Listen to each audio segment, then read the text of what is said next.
I'm here to talk about the Cuisinart Grind and Brew Tin Cup coffee maker.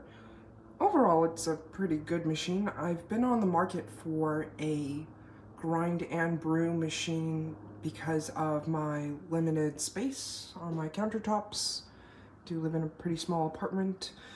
And this machine is a pretty good option for the price range that it is. Of course, there's a lot of options out there that can go up much higher, but this one performs pretty consistently and makes coffee that is pretty good tasting for what it is.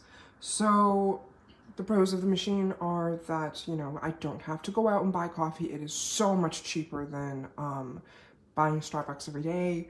I can try whatever beans I like and make coffee whenever I like. You can program it to go off first thing in the morning, so you don't have to manually get it going. And it doesn't take up that much space on my counters in terms of square footage, because there are multiple functions built into this one machine. And I have to say, again, the coffee does taste pretty good. Nothing else to complain about in the end final product. I also don't have to use paper filters, which is nice because it does have a built-in, shouldn't say built-in, it does come with a little fine ground filter here. So some of the cons of the product, for one, the grinder is very loud. First thing in the morning, you will hear it go off when it's programmed, and oh boy, it does wake you up better than an alarm clock. Another one is, for the grind size, it can get pretty fine, which I'm very impressed about, but it can be a little bit inconsistent because the grinder is pretty basic for what it is. And another thing is you do need to rinse out the grinder after you're done making coffee with it, because there can be residue built up on the lid as well as on the grinder blades and the grinder output here. Mine is still wet, and I do kind of need to let it dry because I've just rinsed it out. And this is something you do need to do a bit more regularly, because it can build up to the point where you will no longer shoot out grinds from your grinder output. Fresh coffee comes with dumping out grinds, so you do need to regularly empty out and rinse your filter. I've already done that. Another thing is you do need to rinse out this whole compartment here, because this is where it receives the grind from the grinder. And again, just more cleaning. You also do need to rinse out your carafe. And your carafe can sometimes be a little small and not as thermal as I first thought it was going to be. I thought the hot plate was going to keep it hot, and it doesn't really do that beyond 2 hours, which, to be fair,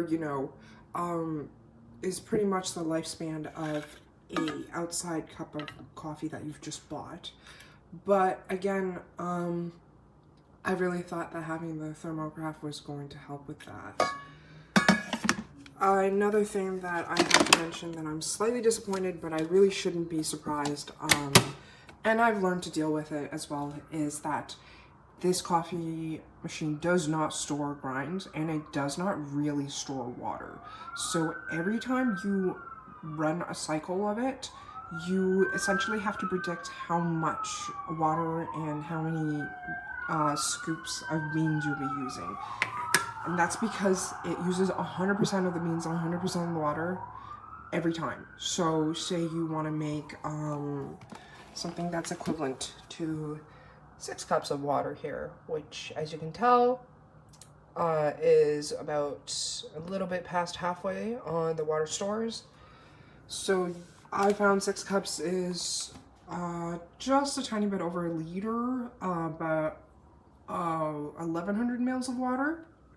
And for myself and my husband, I like to use about 9 scoops of coffee beans for that. Mixed with a nice strong cup, very flavorful, but again, there's no leftover beans. The grinds from the grinder, 100% once it's all done, shoots down from the grinder into the filter, And you are best storing your beans in the original container that you've purchased them, or a bean storage container. And 100% of the water gets used up, so after these 6 cups are done, you do need to refill your water reservoir every time. Not a big problem, as it's something that I've learned to do right before I go to sleep, so that way that machine is ready for first thing in the morning when it is programmed to go off by itself. But I do believe higher price range items in the same category, they are capable of storing beans and water and able to shoot off amount of beans that you should need when you have programmed it, as well as perhaps water. But for the price that I got it, I'm not really complaining. Overall, again, it is a pretty good product. I highly, highly, highly, highly recommend that if you were to purchase it, get to know your instruction and manual very well, read it in whatever language that is of your preference. There's a lot of tips and tricks in here that will help you run your machine a lot smoother. There's a lot of tips and tricks in here that will help you get the best use out of your machine, and generally it is not very thick. Like, half of this is French, which unfortunately is not a language that I am fluent in. So overall, I would recommend this to somebody. Oh, I think one more con I forgot to mention. As you can tell, my cupboards are pretty high off. It's not a big deal for items like the blender, but it is a big deal because if I were to store under the cupboards, the lid would hit it.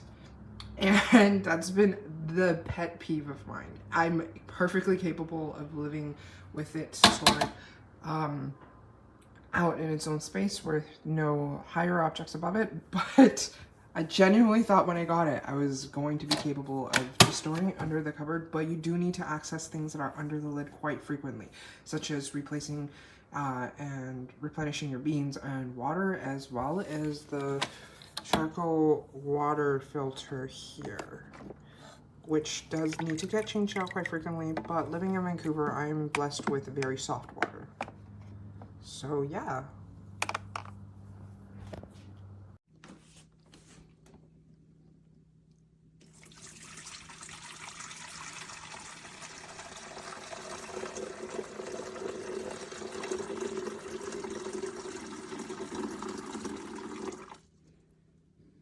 Four cups.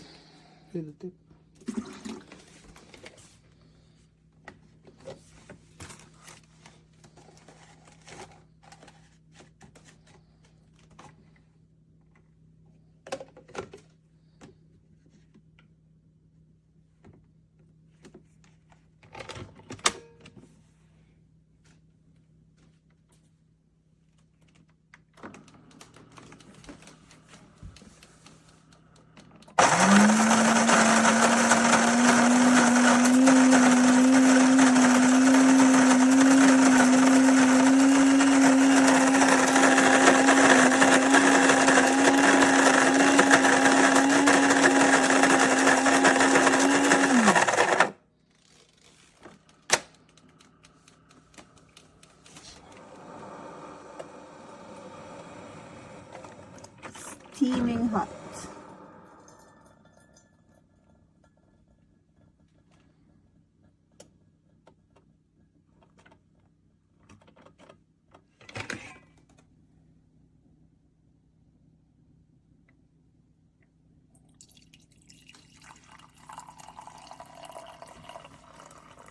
Steaming hot cup of coffee.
have the beans in there.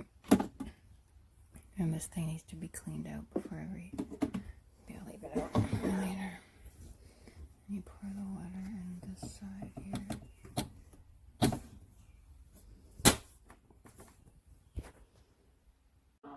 No contact practice for football is really helpful. No headbutting in soccer. So just maybe changing the way we play the game can really improve people's long-term safety and health outcomes. And then I would imagine as someone that works at the Brain Care Center that you always recommend helmets, whether it's on a bike or on a scooter. That's popular in the summer. Yes, please